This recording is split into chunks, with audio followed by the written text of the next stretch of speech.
Assalamualaikum warahmatullahi wabarakatuh. Nama saya Silviana Sari, peserta Laskar CPNS Golongan 3 Angkatan 13 dari kelompok 2. Pada kali ini saya akan menerangkan mengenai analisis isu efektivitas kinerja individu berdasarkan tupoksi.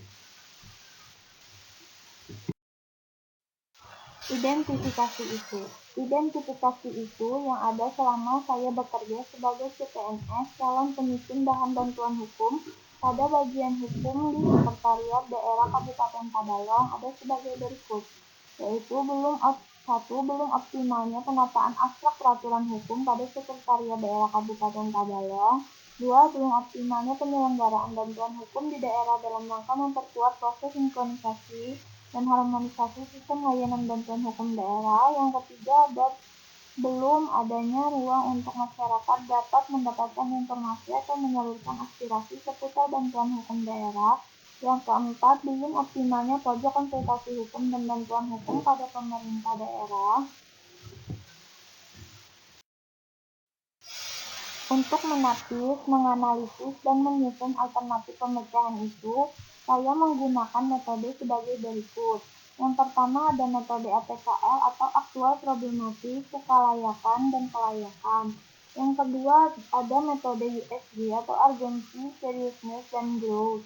Yang ketiga ada metode Fishbone, dan yang keempat ada metode SWOT.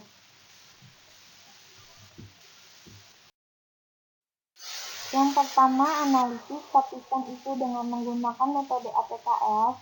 Pada kali ini, isu yang saya angkat ada belum optimalnya penyelenggaraan bantuan hukum di daerah dalam rangka memperkuat proses sinkronisasi dan harmonisasi sistem layanan bantuan hukum daerah dengan jumlah 15 dan sekarang akan menjadi prioritas utama.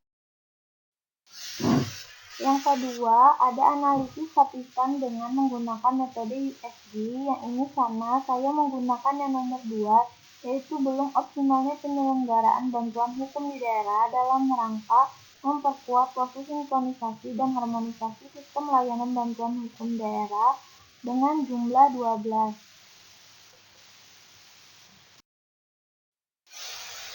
Yang ketiga, analisis itu menggunakan metode Fishbone. Penyebabnya ada funding, yaitu kurangnya bantuan yang diberikan, terbatasnya anggaran, sistemnya, belum optimalnya penyelenggaraan dan pendanaan, kurangnya informasi yang diberikan, skill, kurangnya pendanaan sarana dan prasarana. Yang kedua, kurangnya keterampilan untuk memperkuat proses sinkronisasi dan harmonisasi, suppliersnya intensif tidak cukup, perangkat daerah memerlukan pendanaan untuk bantuan hukum. Yang keempat, ada analisis isu menggunakan metode SWOT. SWOT yaitu strength, kekuatan, ketersediaan tenaga kerja baru dalam proses penyelenggaraan bantuan hukum untuk memperkuat proses sinkronisasi dan harmonisasi bantuan hukum daerah.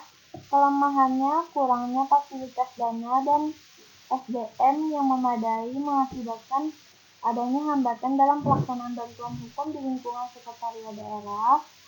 Peluangnya dapat dilaksanakan pemberitahuan informasi dengan membuat akses untuk mendapatkan informasi dan penyaluran aspirasi. Ancaman yang ditimbulkan karena belum tersedianya dana untuk membuka agensi bantuan hukum di daerah akan membuat tenaga kerja lemah dalam jangkauan penanganan kasus dan pengalaman dalam memberikan bantuan hukum.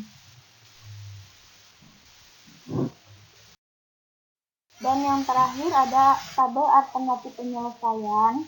Untuk alternatif penyelesaian, kita di sini melakukan optimalisasi penyelenggaraan bantuan hukum di daerah dalam rangka memperkuat proses sinkronisasi dan harmonisasi sistem layanan bantuan hukum daerah.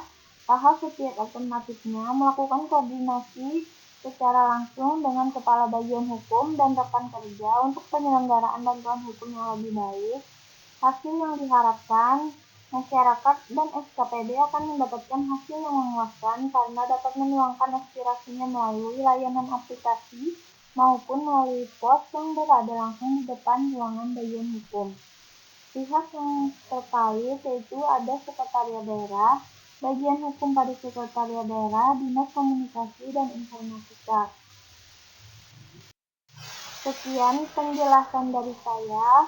Atas perhatiannya saya ucapkan terima kasih.